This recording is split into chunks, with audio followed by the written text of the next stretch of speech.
This is the second part of our video on section 3.4, slope. These are things that you know also. So we're going to remember this. The bigger the absolute value of the slope, the steeper the line is. So we're going to have a section on our assignment where they're asking you which line is steeper. Well, you would compare line A and line B to see which one is steeper.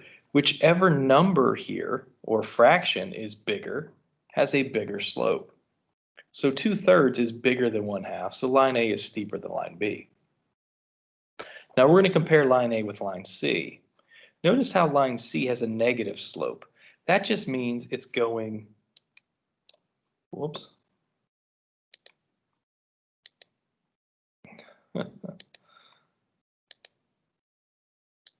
That just means it's going this way.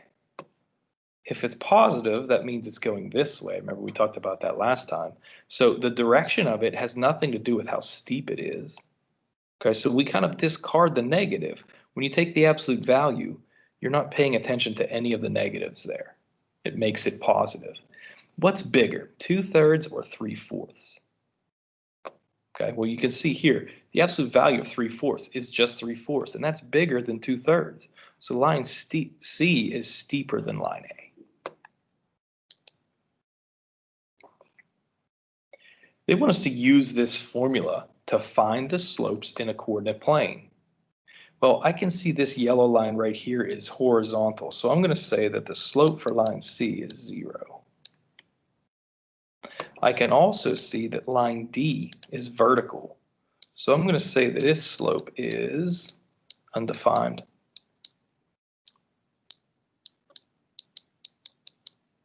Now, the only two lines that you can calculate the slope for would be the green one and the blue one. We can use some things that we know to kind of figure this out. This green line is going uphill, so it's definitely going to be positive.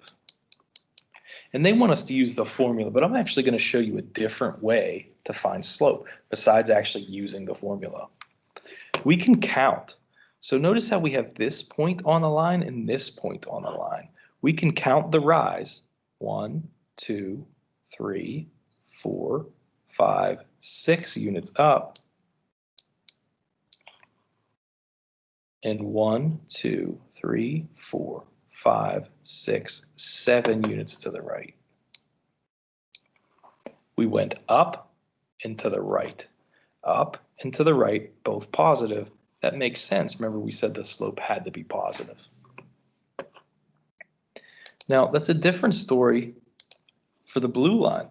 The blue line is going downhill, so we know the slope is going to be negative. And it doesn't matter where you put the negative, top or bottom, it's totally up to you.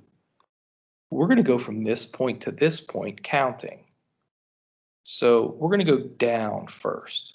1, 2, 3, 4, 5, 6. So I'll make my slope -6 divided by, and then we're going to count to the right. 1, 2, 3, 4, 5.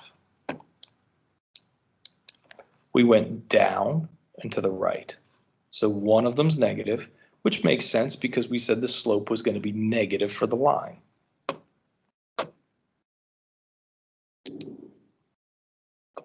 So what we just did there was we found the slope by counting.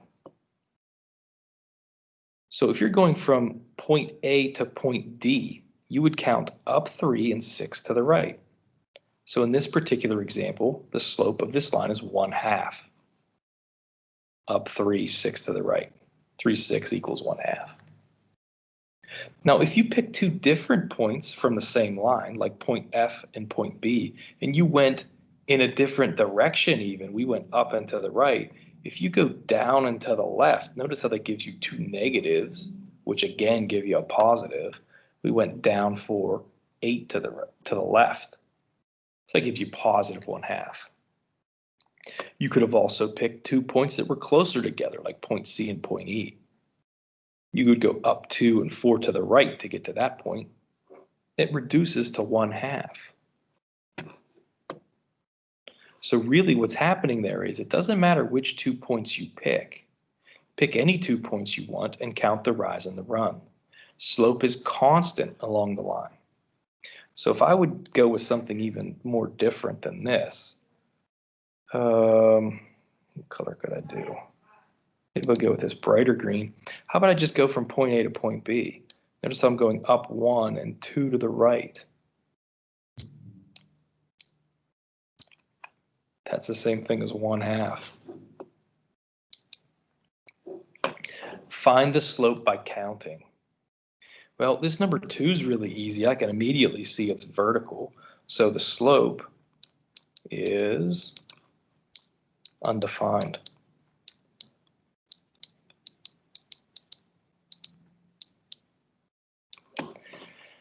Now for number 1, finding slope, all you have to do is count.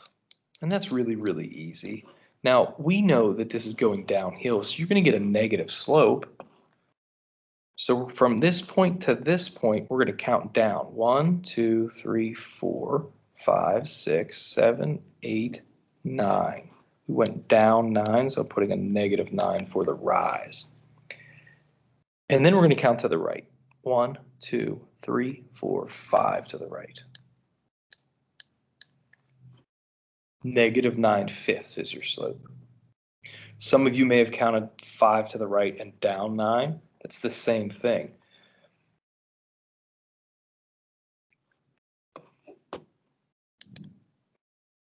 Number 3, we have a horizontal line, so the slope is 0.